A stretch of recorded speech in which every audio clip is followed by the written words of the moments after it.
அஸ்ஸலாமு அலைக்கும். இந்த வீடியோவில் வெள்ளிக்கிழமை கியாம நாள் அன்றைக்கு மனிதன் என்ன பெய்வான் அதை பற்றி பார்க்கலாம். அதற்கு முன்பு இந்த வீடியோவை இப்லீஸ் பார்க்க விடாமல் தடுப்பான். அதனால் அவனை எதிர்த்து அல்லாஹ் அக்பர் என்று கமெண்ட் செய்து, லைக் செய்து, சப்ஸ்கிரைப் செய்யவும். கியாம நாள் அன்று மனிதன் என்ன செய்வான் என்று குர்ஆன் மிக ஆழமாக சொல்லுகிறது. இதை ஒரு சிந்தனை கதையாக கேளுங்கள். கியாம நாள் வானம் பிளக்கும், மலைகள் பஞ்சு போல் பறக்கும், கடல்கள் கொதிக்கும். அன்று மனிதன் திடீரென எழுப்பப்படுவான். நேற்று தூங்கிய இடமா? இல்லை. ஆயிரம் ஆண்டுகள் கடந்துவிட்டது போல் அவனுக்கு தோன்றும். அவன் முதலில் செய்வது என்ன தெரியுமா? தன்னை மறந்து ஓடுவது. குர்ஆன் சொல்கிறது, அன்று மனிதன் தன் சகோதரனை விட்டும், தன் தாயை விட்டும், தன் தந்தையை விட்டும், தன் மனைவியையும் தன் பிள்ளைகளையும் விட்டும் ஓடுவான். சூரா அப்ஸா 34 முதல் 36 வரை. அன்று அம்மா என்று கூப்பிட மாட்டான், அப்பா என்று தேடமாட்டான், என் குழந்தை என்று அழமாட்டான்.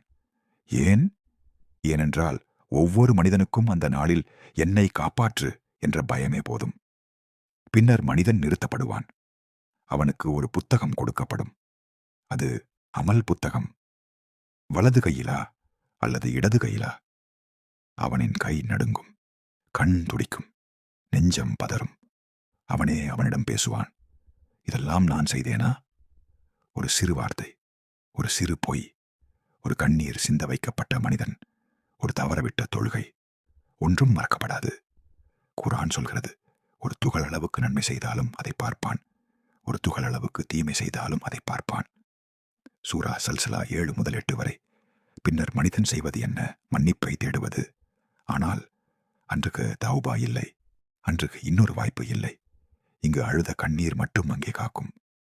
இங்கு அல்லாஹ்வுக்காக தாழ்ந்த தலை அங்கே உயர்த்தப்படும்.